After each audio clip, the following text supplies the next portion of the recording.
دوست دیگری پیام داده: سلام آقای سوری، با درود بر سربازان عدل الهی که عدالت الهی را بر روی زمین اجرا میکنند. درود بر چشم‌العدل سربازان عدل الهی، تمام این ملعونین که در دادگستری زادان به در واسط شدند، به غیر از آن کودک و زن، زالوهایی بودند که خون مردم بلوچ را مثل زالو میمکیدند و این دست انتقام پروردگار است که ظالمین را جزا میدهد. تشکر.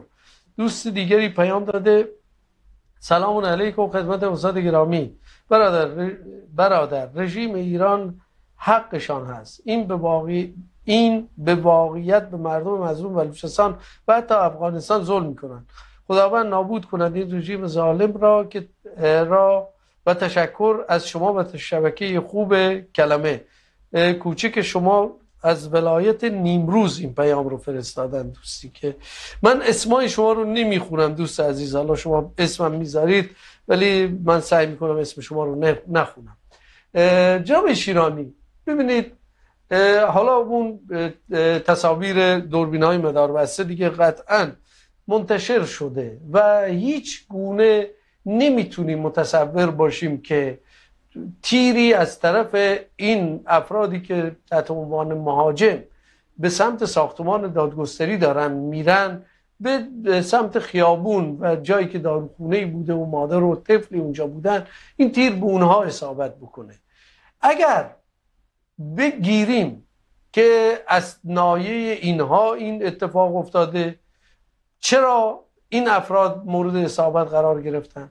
و اگر از نایه نیروهای انتظامی این کار رو صورت گرفتن، در دو حالت دیگه، یا نیروهای انتظامی اینا رو زدن یا به هر حال مهاجمینی که حمله کردن. قاعدتا اون دلایلی که بر علیه مهاجمین میتونیم مطرح بکنیم با توجه به اینکه اینا داخل ساختمان بودن بسیار ضعیف است. چیزی که مشخص هست از بیرون برای دستگیری یا کشتن مهاجمین صورت گرفته، حمله‌ای که از بیرون صورت گرفته و در خیابون هم میدیدیم که یه تعدادی افراد نظامی توی خیابون داشتن تیراندازی میکردن. این بسیار محتمل‌تر است. حالا هر دو دلیل رو از دیدگاه شما میخوایم بررسی بکنیم. آیا به نظر شما مهاجمین دست به چنین اقدام یا جنایتی میزنن که بیان یه طفلی رو نشانه بگیرن؟ و اگر مأمورین این جنایت رو کردن چرا این کار کردن؟ ببینید، من گفتم حالا میخوام در این مورد یه خورده بیشتر موضوع رو باز بکنم. افراد مسلح یا مهاجم در کنار همون روبروی داروخونه حضور داشتند طبق اطلاعات دقیق و موثقی که به ما رسیده و داریم. یعنی در فاصله شاید 3-4 متر از این مادر و کودک بودن و در واقع گلوله از سمت دیگه که نیروهای نظامی بودند که به سمت این افراد شلیک می‌کردند به این کودک اصابت کرده. ما با افرادی که در اون مکان حضور داشتن در اون لحظه صحبت، خود شخص من صحبت کردم، حتی رکورد صداهاشون رو دارم. شاید هم ضرورت بشه یک زمانی هم منتشر بکنیم، البته اگر رضایت طرف باشه. تصاویر هم داریم، حتی ما اطمینان دقیق داریم. البته در روز او حمله نمیدونستیم حقیقتا از کدام طرف این گلوله شلیک شده، یا از سوی نیروهای نظامی یا از سوی افراد جیش العدل، ولی خب ما هم پیگیری مسئله رو انجام دادیم و مطمئن شدیم، اطلاعات موثقی داریم. به هر حال درگیری هست و طرفین هم در اینجور نزاع‌هایی که میشه، درگیری هایی که میشه، حفظ جان غیر نظامیان بر عهده هر دو طرف هست. حالا صرف نظر اینکه چه کسی در واقع محق است و چه کسی در واقع حق به جانب نیست. جناب شیرانی، ببینید سوابق این رو میگه. وقتی طفل خردسالی مثل یوسف شولیبر با 5 گلوله به شهادت میرسه، وقتی مادر معلمی رو میان اونگونه که سرپرست خانواده است میزنن، وقتی به زنان حمله میکنن، آیا اینجا هم محتمل هست که این کار رو انجام بدن؟ یعنی 100%. یعنی اینکه نیروهای نظامی اینجا بخوان تیراندازی کور بکنن یا اهدافی رو در واقع به صورت هدفمند هم هدف حمله قرار بدن، روشن و واضح هست که هیچ ابایی ندارم.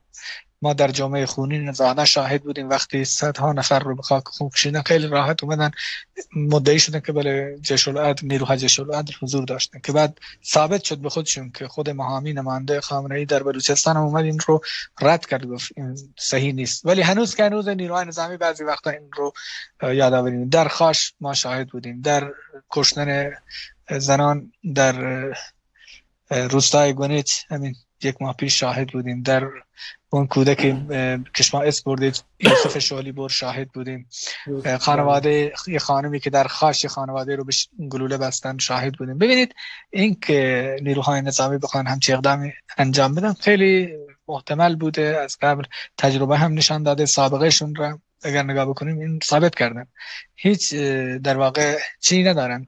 اما این که در این جور مواقع بخوان از افراد مثل شهروندان عادی هم استفاده بکنن به خاطر اینکه بتونن اون پروپاگاندا خودشون رو در واقع هدفشون رو پیش ببرن، بله این کار رو میکنن. حالا چه عمدی بوده چه سهوی بوده، منتها طبق اطلاعاتی که ما داریم گلوله نیروهای نظامی به این مادر کودک ثابت کرده. و یک مسئله مهمتر، چرا ویدئوی لحظه اصابت این کودک رو اگر مدعی هستن در دادگاه بوده یا در مجاور دادگاه بوده چرا منتشر نمیکنن؟